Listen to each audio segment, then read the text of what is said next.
তপন কিচেনের বিশেষ নিবেদন বেগুন ভর্তা, বেগুন পুড়িয়ে ভর্তা। শীতকালীন একটি খাদ্য গরম রুটি, পরোটা ও ভাতের সঙ্গে আপনারা বানিয়ে ফেলুন বাড়িতে এবং সকলের জন্য আপনারা এই বানাতে পারেন লাঞ্চ বক্সে। তো দেখুন এবং পুরোটা ফলো করুন। ধন্যবাদ। নমস্কার বন্ধুরা, তপন কিচেন থেকে চলে এসেছি আর একটি নতুন ধরনের রেসিপি নিয়ে। শীতকালে যে বেগুন উঠেছে সেই বেগুন পোড়া বা বেগুন ভর্তা ঘরোয়া উপায়ে আপনাদের সামনে আজ পরিবেশন করব। তার জন্য বেগুনের গায়ে একটু তেল মাখিয়ে আমি গ্যাসের ওভেনে বসিয়ে দিয়েছি এবং সেটাকে খুব ভালোভাবে পুড়িয়ে নিচ্ছি। দেখুন উল্টে পাল্টে এটাকে পুড়িয়ে নিচ্ছি যাতে পুরোটাই সেদ্ধ হয়ে যায় এবং গায়ের চামড়াটা ভালোভাবে সব কিছু আস্তে আস্তে আমরা তুলে ফেলতে পারি। বেগুনটা পোড়ানো হয়ে গিয়েছিল, ঠান্ডা করে নিয়েছি এবং চারিদিকে গা থেকে ছাড়িয়ে নিয়েছি। পরিষ্কার করে ছাড়িয়ে নিয়ে এইবারে মুখে বোঁটাটা কেটে নেব, তারপরে এর সঙ্গে বাকি মশলা দিয়ে তেলে কষিয়ে নেব। পুরোটা দেখতে থাকুন। বেগুনটা ভালো করে ছাড়িয়ে ভালো করে মেখে নিয়েছি। সঙ্গে নিয়েছি কাঁচা লঙ্কা কুচি, পেঁয়াজ কুচি, ধনেপাতা কুচি, টমেটো কুচি, আদা কুচি আর রসুন কুচি। ওভেন জ্বেলে দিয়েছি, কড়াই তেলও গরম হয়ে গেছে। চলুন আগে রসুনটা দিয়ে ভেজে নিন।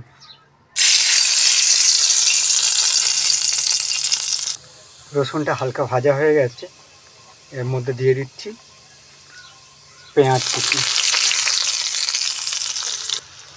পেঁয়াজটা হালকা ভাজা হয়ে এসছে, ওর মধ্যে এবার দিয়ে দেবো আদা কুচি।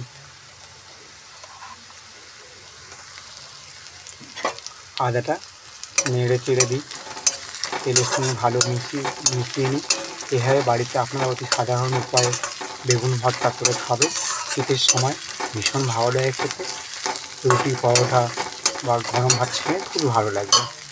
পুরোটা দেখতে থাকুন। পেঁয়াজটা লাল লাল ভাজা হয়ে গেছে, ওর মধ্যে দিয়ে দিচ্ছি টমেটো কুচি, ধনেপাতা কুচি, কাঁচা লঙ্কা কুচি, সব একসঙ্গে মিশিয়ে ভালো করে ভেজে নিই। পেঁয়াজ ও টমেটো সব নরম হয়ে গেছে, দেখুন তেলটা বেরিয়ে এসছে। দিয়ে দিচ্ছি পরিমাণ মতো নুন আর দিয়ে দেবো পরিমাণ মতো হলুদ। দিয়ে দিচ্ছি হলুদ, এবার ভালো করে ঢাকে মিশিয়ে নিই।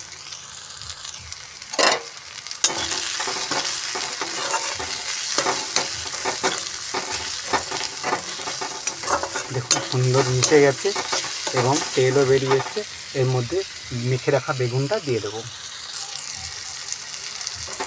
পোড়া বেগুনটা দিয়ে দিলাম তেলের মধ্যে, মশলার সঙ্গে ভালো করে মিশিয়ে নিলাম। দেখুন তেলে একটু ভালো করে ভেজে নিতে হবে আর গরম ভাতের সঙ্গে পরিবেশন করুন। আপনার পথে সকলের পরিবারে ভীষণ ভালো লাগবে। অল্প সময়ের মধ্যে এটি রুটি পরোটা গরম ভাতের সঙ্গে বানিয়ে নিন। এই শীতকালে বানিয়ে ফেলেছি আপনাদের জন্য খুবই টেস্টি শীতকালীন বেগুন পোড়া ভর্তা। অতি সহজে আপনারা বানিয়ে ফেলুন। কেমন লাগলো জানাবেন, ভালো লাগলে একটা লাইক করে দেবেন। ভালো থাকবেন, সুস্থ থাকবেন। দেখা হবে অন্য এক ধরনের রেসিপি নিয়ে। ধন্যবাদ।